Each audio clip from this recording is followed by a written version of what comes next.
உங்கள் கைகளை நெகிழ விடாதீர்கள், சோர்ந்து போக விடாதீர்கள், உங்கள் இருதயம் சோர்ந்து போக வேணாம் அப்படின்லாம் பைபிள் நமக்கு திரும்ப திரும்ப சொல்லுது. ஏன் சோர்வுகள் வருகிறது? எப்ப சோர்வு வருமா?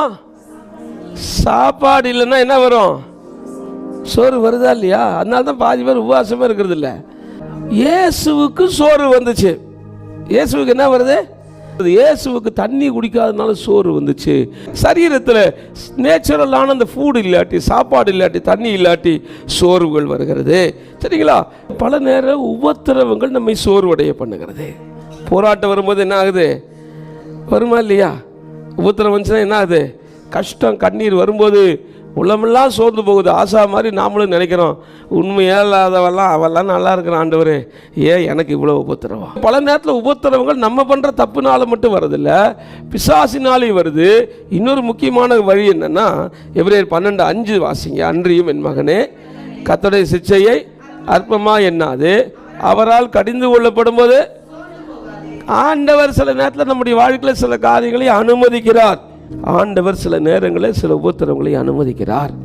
ஏன்னா நம்மளை சரி செய்யும்படியாய். இங்கே ஒரு வாலிப பையனை பற்றி அவங்க அப்பா சொல்கிறாரு, இவனுக்கு சிறு வயது தொடங்கி இந்த பிசாசு இருக்கு அவனுக்குள்ள.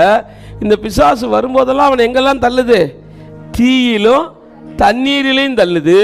இவன் சோர்ந்து போகிறான். எப்படி சோர்ந்து போனான்னா பைபிள் சொல்லுது, அவன் நுரை தள்ளி பல்லை கடித்து டயர்டாயிடறான். சொல்லட்டுமா? பிசாசு பல நேரத்தில் நம்மளை டயர்ட் பண்ணுறான். அதுக்காக சாப்பிடாமல் இருந்த சோர்வெல்லாம் என்ன பண்ணக்கூடாது? இது சோர்வின் ஆவினால் வந்துச்சுன்னு சொல்லிடக்கூடாது. அதுக்கு ஒழுங்காக சாப்பிட்டா சரியாக போயிடும். ஆனால் அசுத்தாவினால் இப்படிப்பட்ட பாதிப்புகள் வர வாய்ப்பு இருக்குது. நீங்கள் ஆபத்து வருதுன்னும் போது இருதயம் என்ன ஆகுதான்?